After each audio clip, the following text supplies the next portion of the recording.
pessoal, mais uma vez nós aqui estamos, é muito bom estarmos juntos novamente e que possamos aproveitar bastante esses momentos, aproveitarmos a noite de hoje para interagirmos. Eu daqui tentando passar alguma coisa para vocês e vocês daí me retornando as energias que nós necessitamos para o nosso dia a dia. Hoje nós vamos falar um pouquinho de alguma coisa que desde que eu comecei a frequentar a doutrina espírita, todo o centro, as pessoas que eu encontrava que já trabalhava com a doutrina me falavam isso aqui. A maior caridade que se pode fazer pela doutrina é a sua própria divulgação. E eu ficava encabulado, falava, mas qual será que é essa divulgação que o pessoal tanto fala que é a maior caridade que nós podemos fazer para a doutrina espírita? E no mês de dezembro, nessa revista aqui, o Reformador, que é uma revista da FEB, da Federação Espírita Brasileira, vocês recebem aqui, Marquinhos?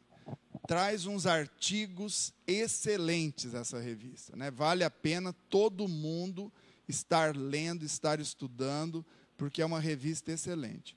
E teve um artigo desse moço aqui, Rogério Miguez, que está nas páginas 51, 52 e 53 dessa revista.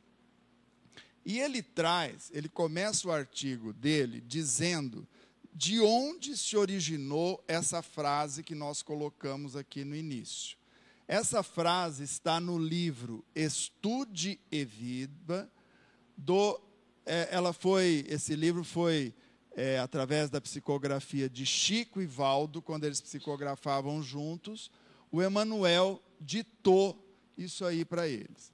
O Emmanuel disse assim: lembra-te deles, os quase loucos de sofrimento, e trabalha para que a doutrina espírita lhes estenda o socorro oportuno.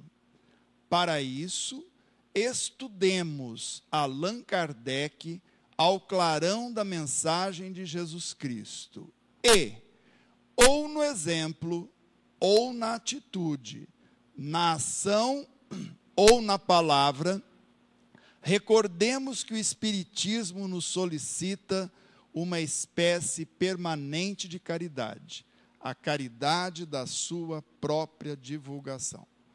E aí eu comecei a entender qual era, na realidade, essa divulgação que o Emmanuel passa para a gente, né? Porque às vezes a gente fica falando, mas será que divulgação é eu sair dando mensagem? Será que divulgação é eu ir fazer palestra? Será que divulgação é eu distribuir sopa? O que será que é essa divulgação?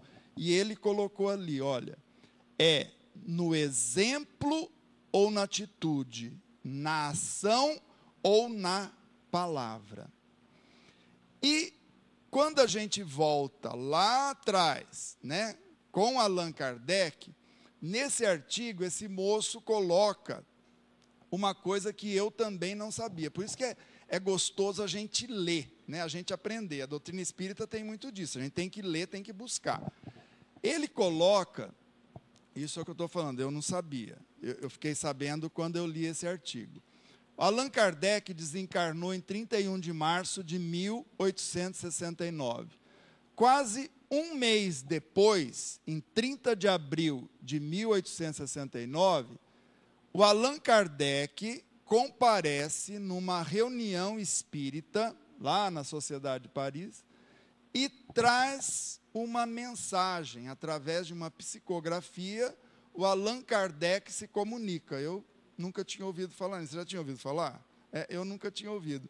Um mês depois do Allan Kardec desencarnar, ele vem e se comunica.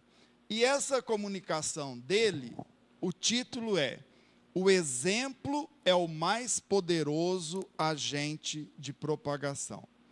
E dentro, né, de toda a mensagem, foi extraído esse texto aqui, esse pedacinho, onde o Allan Kardec fala a respeito disso daí. Ele fala assim: venho esta noite, meus amigos, falar-vos por alguns instantes O que vos recomendo, principalmente e antes de tudo, é a tolerância, a afeição, a simpatia de uns para com os outros e também para com os incrédulos.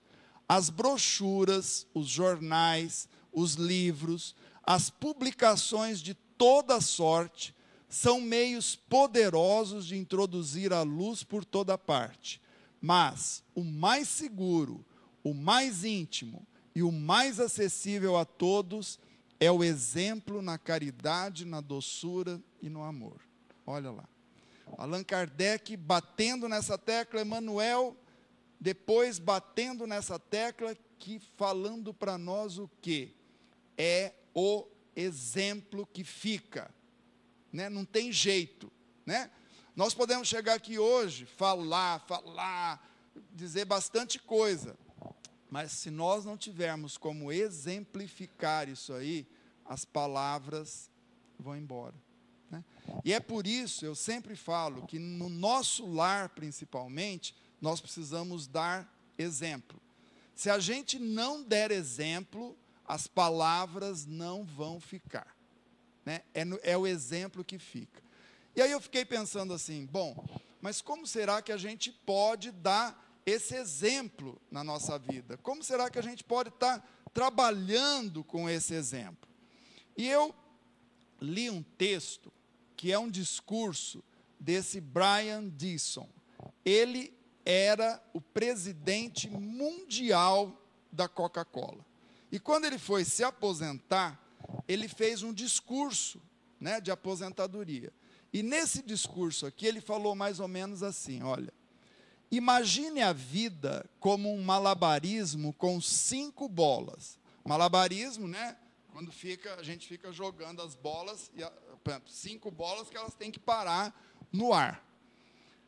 Estas bolas são o seu trabalho, a sua família, a sua saúde, os seus amigos e a sua vida espiritual.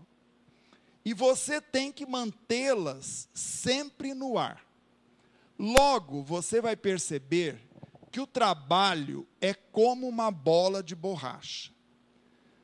Se deixar cair, ela rebaterá e irá saltar de volta. Mas as outras 4 bolas, família, saúde, amigos e vida espiritual, são frágeis como vidro. Se você deixar cair, irrevogavelmente serão lascadas ou mesmo quebradas, e nunca mais serão as mesmas. Olha lá, né? E a hora que eu li isso, pensei assim, gozado. Vocês já pensaram quanto tempo da nossa vida a gente se dedica para o trabalho? E trabalha, e o trabalho é uma bola de borracha. Né? Por que ela é bola de borracha? Eu trabalho hoje aqui, trabalho hoje ali, saio daquela empresa, vou para outra empresa, troco de atividade, eu vou mudando, eu posso mudar, né? É uma bola que bate e volta, bate e volta. As outras bolas, que às vezes eu não dedico a mesma atenção, elas são de vidro. E quando elas quebram, não tem jeito, né? Olha lá. Família, saúde, amigos e vida espiritual. Em todos esses lugares eu preciso trabalhar, eu preciso agir. Então, quando a gente fala, nós estamos falando aqui no trabalho, né? Bom, mas o trabalho é uma bola de borracha. Mas o que eu posso fazer no trabalho? Eu posso dar o meu exemplo no trabalho, eu posso, no meu trabalho, servir de piloto ali, né? Muitas vezes, nós espíritas, principalmente, no nosso trabalho, nós podemos fazer muita coisa. Porque as pessoas, quando descobrem que nós somos espíritas, elas começam a nos olhar de uma maneira diferente. Elas começam a nos procurar para contar os problemas dela, né?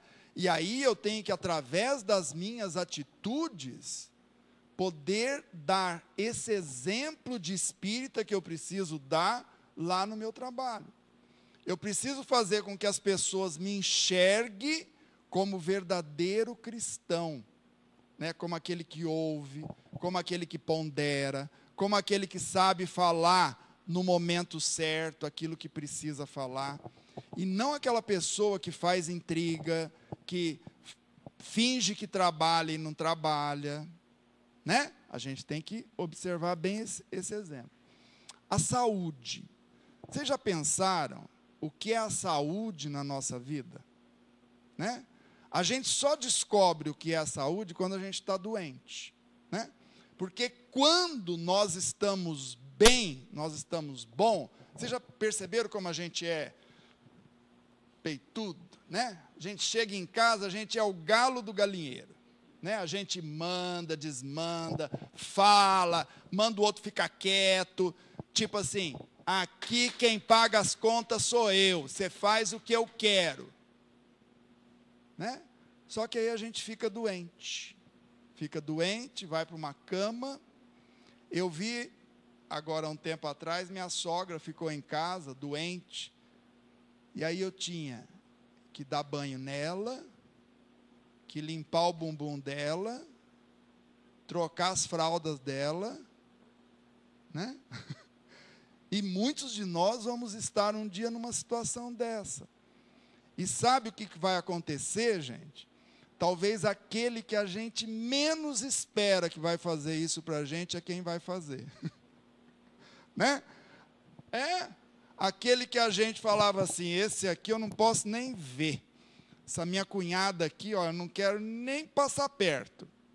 Às vezes é aquela minha cunhada que vai ter paciência comigo, que vai ter, né, coragem para chegar lá, né, limpar o nosso bumbum, né, deixar ficar aquele cheiro gostoso. Aí a gente começa a ver como nós somos pequenos. Eu lembro que eu entrava em casa, minha sogra estava na sala, e ficava aquele cheiro na sala toda, né, de cocô, porque ela fazia ali na fralda, a gente tirava, limpava ali, dava banho, começa a ficar, e aí eu percebia como ela se sentia incomodada por tudo isso. Então aí a gente percebe como a gente é pequeno, né? Como a gente critica essa pessoa, como a gente não dá valor para essa pessoa que está do nosso lado, e é essa pessoa que vai cuidar de nós. Então, quando a gente for gritar, quando a gente for falar, imagina assim, e se eu estivesse numa cama, estivesse doente, será que eu estaria gritando dessa forma com essa pessoa, que é da minha família, que convive comigo? Ou será que eu estaria tratando essa pessoa de uma forma diferente? E outro dia, eu recebi um filminho, não sei se vocês já viram, que mostra bem isso daí, né? Às vezes, aquela pessoa que nós menos esperamos que vai fazer alguma coisa por nós, é aquela que faz. Olha que interessante. Cadê? Vem aqui.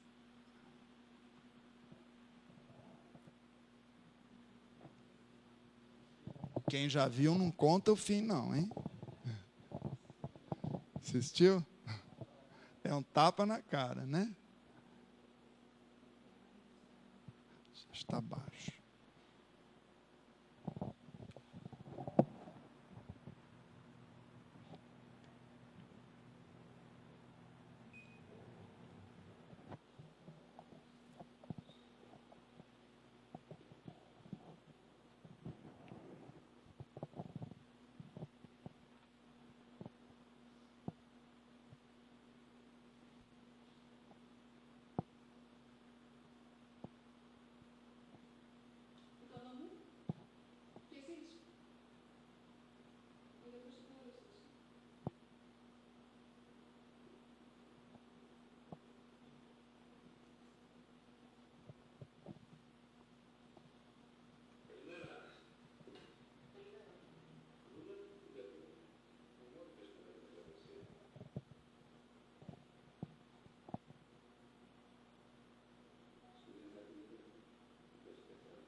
Que tapa na cara, né, gente?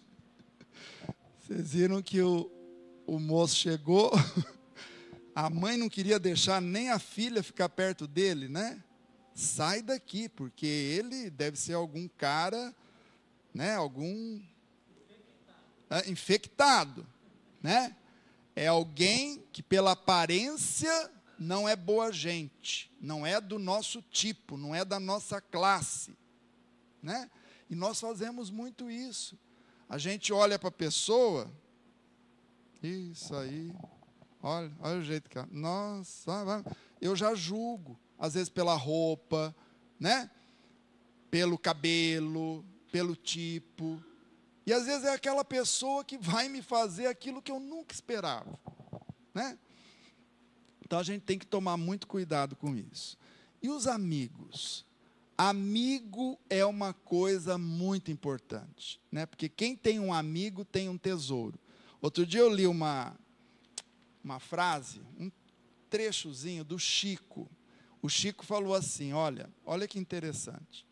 Abençoemos aqueles que se preocupam conosco, que nos amam, que nos atendem às necessidades. Valorizemos o amigo que nos socorre, que se interessa por nós, que nos escreve, que nos telefona para saber como estamos indo.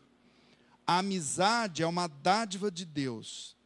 Mais tarde, haveremos de sentir falta daqueles que não nos deixam experimentar a solidão. Só o Chico mesmo, né?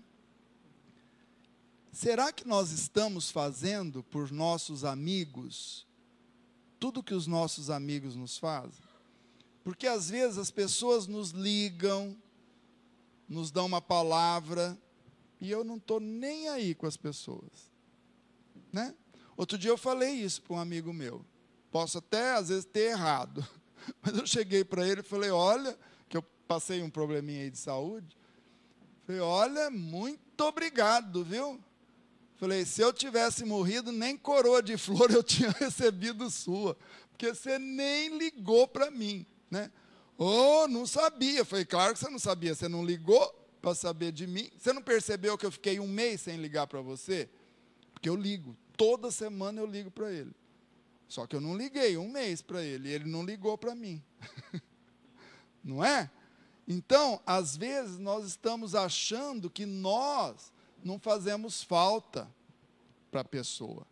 E todos nós, de alguma forma, fazemos falta para o outro, né? Eu trouxe um texto aqui para ler. Tem alguém que gostaria de ler esse texto para mim? Sérgio? Se ninguém se habilitar, eu vou escolher um. Quem quer ler? Não trouxe o óculos, Sérgio? Quer ler, Marquinhos? Então vem cá. Vou pôr o texto aqui e você vai ler esse texto para mim, tá bom?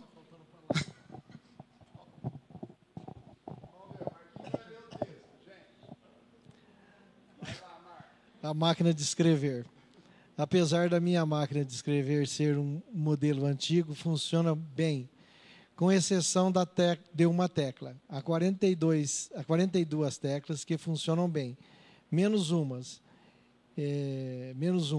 E isso faz uma grande diferença. Às vezes, me parece que meu grupo é como minha máquina de escrever, que nem todos os membros estão desempenhando suas funções como deviam. Que tem um membro achando que sua ausência não fará falta. Você dirá, afinal, sou apenas uma peça sem expressão e, por isso, não farei diferença e falta à comunidade.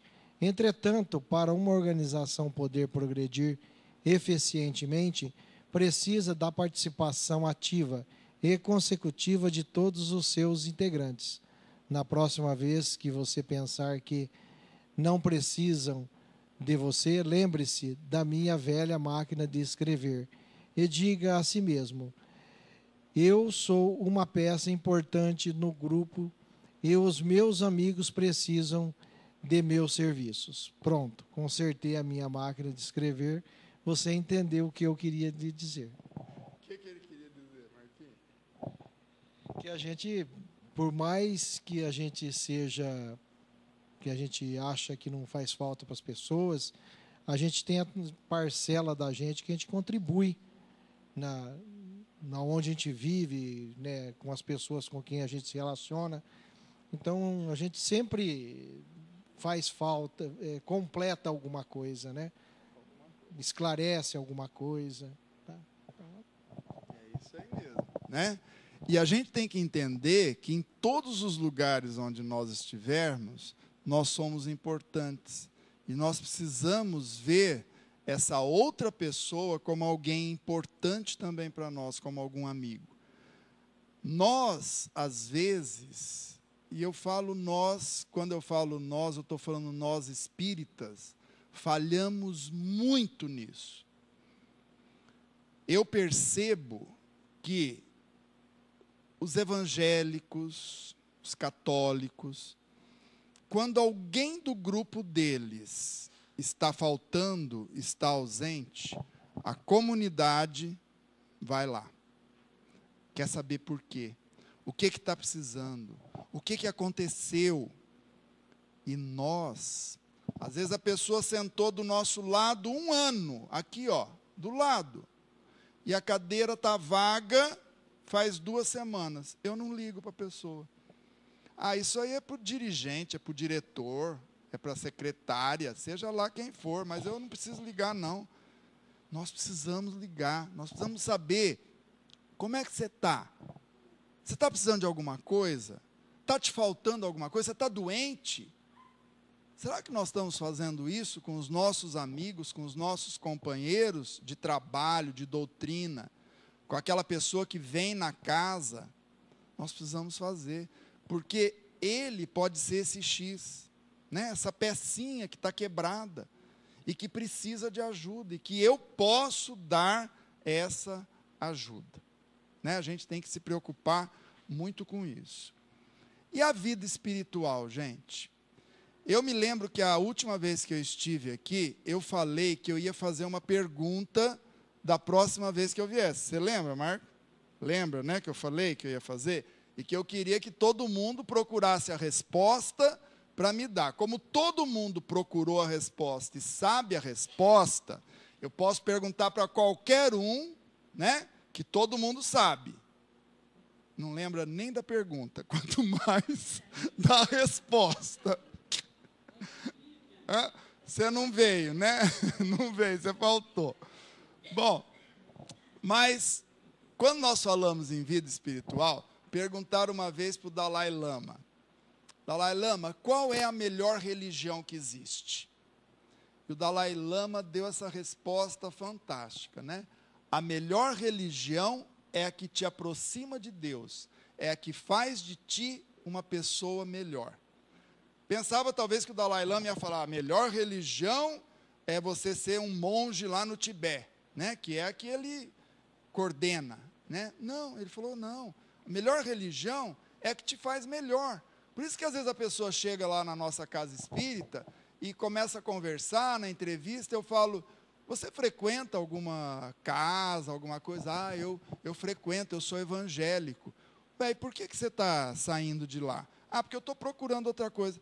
Aí eu pergunto: mas você é feliz lá? Lá te faz bem? Lá te ajuda? Fica lá, não precisa sair de lá, né? Não precisa vir para cá. Agora, se você quiser vir para cá, venha para cá, com todo prazer. Mas onde é o melhor lugar para nós? Onde a gente é feliz. Onde aquilo lá faz a gente crescer. E aí, era essa pergunta que eu falei que eu ia fazer, né? Comparados às aves, quais asas utilizamos para chegar à perfeição? Porque quando Allan Kardec pergunta para os espíritos: um dia nós chegaremos à perfeição? Os espíritos responderam: sim, todos nós. Todos os espíritos um dia chegarão à perfeição. Mas para a gente chegar lá, como que a gente faz? Se a gente fosse uma ave, os espíritos responderam: Teríamos que bater 2 asas para voar. E quais seriam essas 2 asas? Quem lembra da resposta que o Emanuel deu? Você lembra? Tá ali, ó. Tá quase, é porque tem 2 palavrinhas que fecha mais isso aí, que dá mais uma conotação mais ampla disso daí. Alguém lembra quais são as 2 palavrinhas? Quem lembra? Tá dentro do que você falou, tá? Como? Não. Tá ali, é o que eu estou falando, tá dentro, tá dentro disso aí, mas o Emanuel respondeu isso aqui, olha, que as 2 asas são o sentimento e a sabedoria. Por isso que eu falei, está dentro disso, né? Quando vocês falaram moral, evolução intelectual, está tudo dentro daquilo. Mas ele conseguiu sintetizar em 2 palavras que fecha tudo isso, que complementa tudo isso. E aí, a gente tem que entender primeiro, quando ele fala em conhecimento e sabedoria. Ele fala em sabedoria, por isso que ele sintetiza numa palavra que dá uma amplitude maior, né? Se ele tivesse falado conhecimento só, o que é conhecimento? Por exemplo, às vezes eu estudo, eu recebo muito conhecimento, né? Mas e a sabedoria? A sabedoria vai um pouquinho além. Para a gente entender o que é sabedoria, tem essa historinha aqui, que 2 discípulos procuraram um mestre para saber a diferença entre conhecimento e sabedoria. O mestre disse-lhes: amanhã bem cedo, coloquem dentro dos sapatos 20 grãos de feijão, 10 em cada pé. Subam em seguida a montanha que se encontra junto a esta aldeia, até o ponto mais elevado com os grãos dentro do sapato. No dia seguinte, os jovens discípulos começaram a subir o monte. Lá pela metade, um deles estava padecendo de grande sofrimento. Seus pés estavam doloridos e ele reclamava muito. O outro subia naturalmente a montanha. Quando chegaram ao topo, um estava com o semblante marcado pela dor e o outro sorridente. Então, o que mais sofreu durante a subida perguntou ao colega: como você conseguiu realizar a tarefa do mestre com alegria, enquanto para mim foi uma verdadeira tortura? O companheiro respondeu: meu caro colega, ontem à noite cozinhei os 20 grãos de feijão. Né? Então, isso é sabedoria, né? O conhecimento é o somatório das informações que adquirimos através da cultura, é quando eu estudo. E a sabedoria é o reflexo da vivência, é quando eu aplico tudo aquilo. Se a pessoa estuda, ele é extremamente intelectualizado, inteligente, mas ele pega aquele conhecimento e usa para o mal, para fazer uma bomba que vai, ou um vírus que vai matar muita gente, ele não usou a sabedoria. Aquele outro que estudou e fez uma vacina que salvou milhares de pessoas, ele usou a sabedoria, né? E o sentimento? Por isso que ele usa a palavra sentimento. Aí a gente volta lá em Kardec, quando ele dá a mensagem. O que vos recomendo principalmente, antes de tudo, é a tolerância, a afeição, a simpatia de uns para com os outros, o exemplo na caridade, na doçura e no amor. E ele estava falando isso para nós espíritas, né? Estava falando: espíritas, sejam caridosos, não é dar o dinheiro, é ter paciência, né? Sejam doces, doce igual namoradinho, né? Vocês já viram como namoradinho é doce? É doce, né? Depois, passa o tempo, eu falo que fica amargo, né? Às vezes, quando chega lá com 40, 50 anos de casado, fica amargo, acaba o doce. A gente deixa perder aquela coisa boa, né? Eu vou continuar sempre doce, né? Porque a Rebeca me chama de doce. Faz 30 anos que ela me chama de doce. E é tão gozado que eu me lembro, um dia a gente estava com... Eu e a Rebeca, a gente gosta muito de mudar, né, Gerson?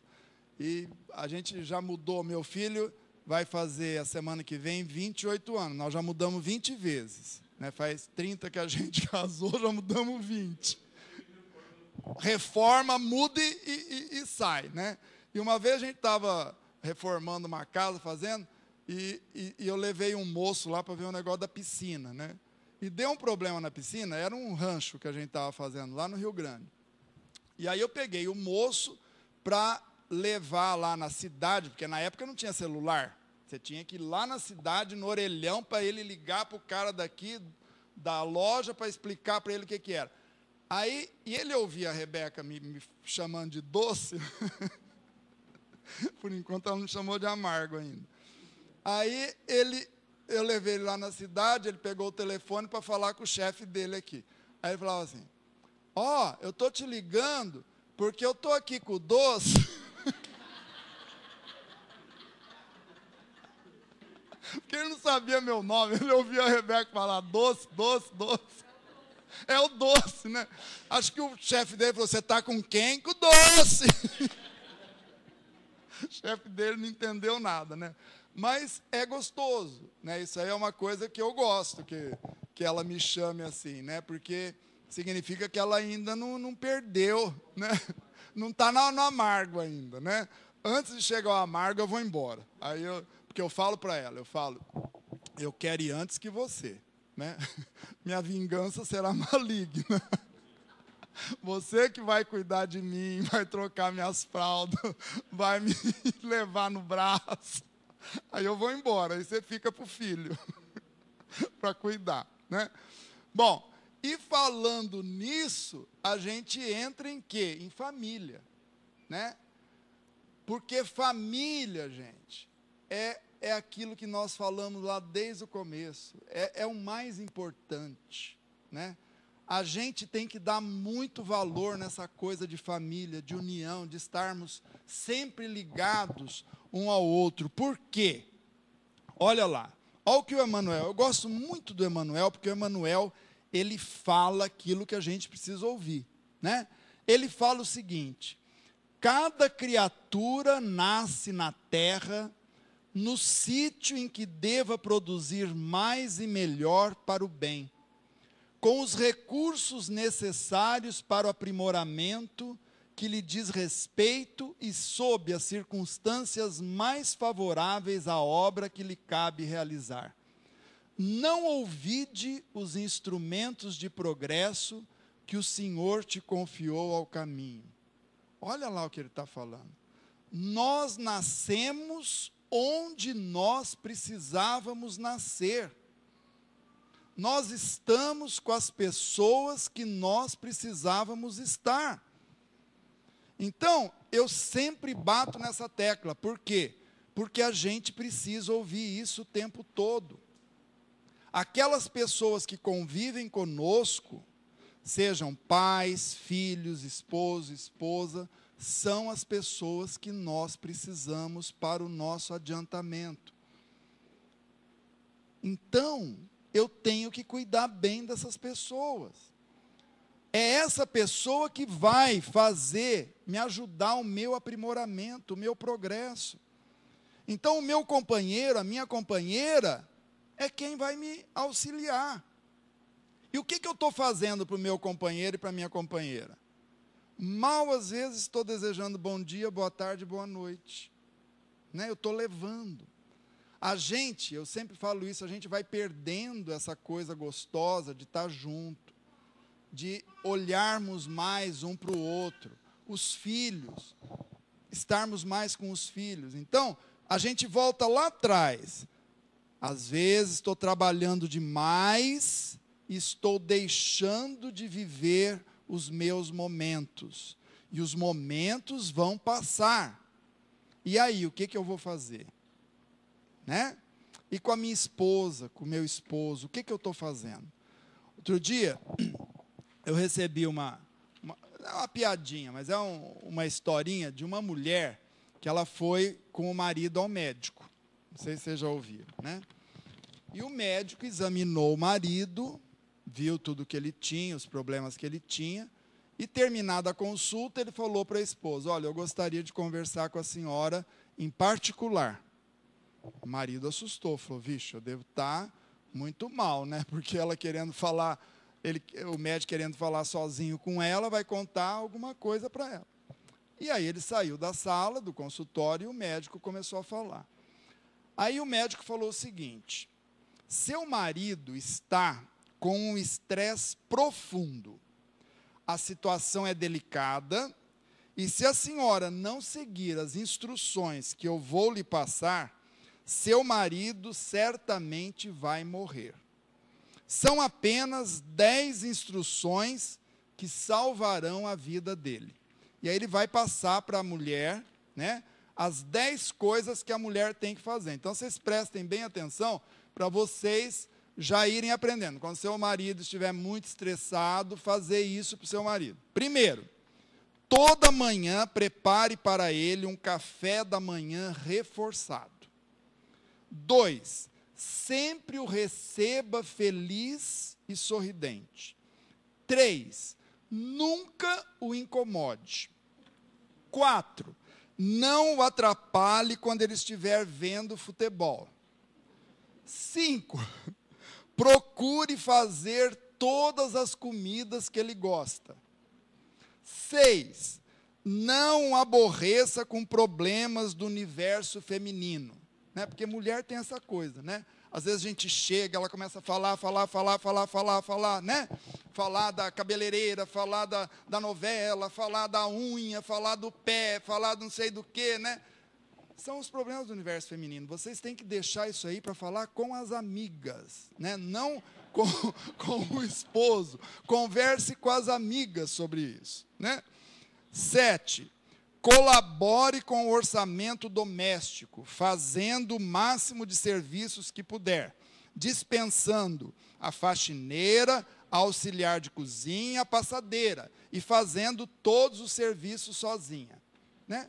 Para economizar, para ajudar o marido, né? nas contas. 8, deixe-o chegar em casa no horário que desejar.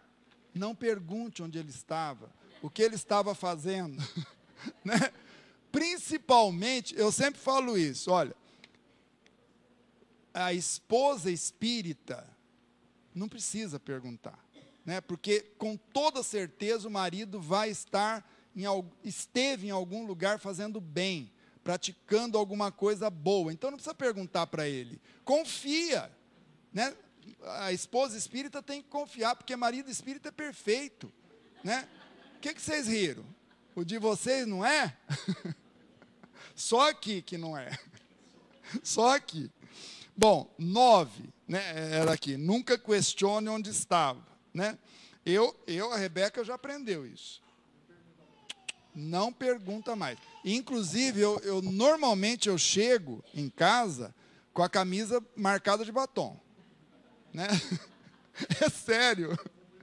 Mas é verdade.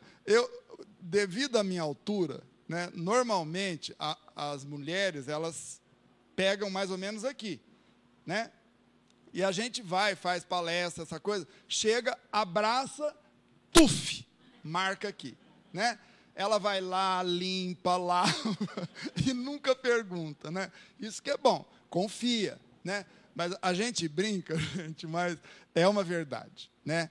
A base de um relacionamento, seja de marido e mulher, de filho e pais, é a confiança, né? O dia que você perder a confiança, acabou, não tem respeito, confiança, não tem mais jeito, né? Então, se eu cheguei com a camisa manchada de batom, foi alguém que marcou, ela não tem que se preocupar com isso. E eu também não me preocupo, né? Ela vai para qualquer lado, faz qualquer coisa, estou lá somando, acho que eu estou achando que ela está com outro, ou está fazendo... Não está. Essa é a base, né, da família, do relacionamento que a gente tem que ter com os outros, né?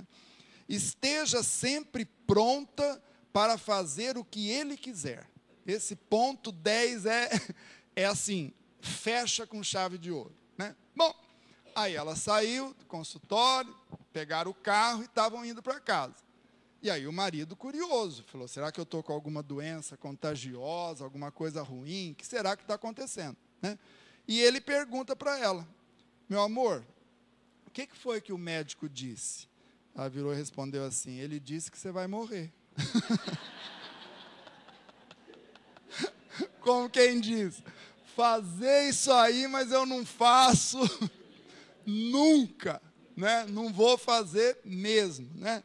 Mas isso aí é para eles, né? Nós espíritas temos uma forma, realmente, nós já fazemos tudo isso aí, né? A esposa já faz isso aí para o esposo já faz isso aí para a esposa, porque a gente espírita é diferente, né? Nós temos essa coisa. Por quê?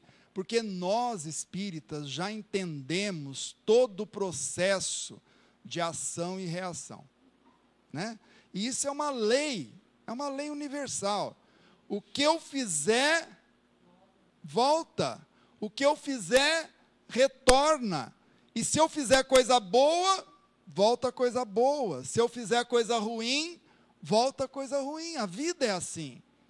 E quanto mais nós assimilarmos tudo isso, mais nós vamos viver bem e melhor. Porque nós vamos entender que se eu fizer o bem, vai voltar para mim o bem. Se eu fizer o mal, vai voltar para mim o mal. O meu exemplo vai ficar. Esteja eu onde estiver. Aquilo que eu fizer, vai voltar. E aí, vamos, para a gente encerrar, assistir isso aqui. Olha que interessante para falar a respeito do exemplo, né?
Pessoal, um simples ato de carinho cria uma onda sem fim. E é isso que nós temos que fazer. Sermos mais carinhosos, sermos mais compreensivos, amarmos mais, respeitarmos mais. Que nós possamos cuidarmos mais e melhor das nossas bolas de vidro, da nossa família, dos nossos amigos, da nossa saúde, da nossa casa espírita. Somos extremamente felizes, temos recebido mais do que merecemos e não temos valorizado tudo isso que temos. Que possamos, através do nosso exemplo, das nossas atitudes, retribuirmos a todos que convivem conosco tudo aquilo que temos recebido. Que Jesus nos ampare, nos abençoe, nos proteja hoje e sempre. Um beijo no coração para vocês, muita luz, muita paz e que Jesus esteja conosco. Que assim seja.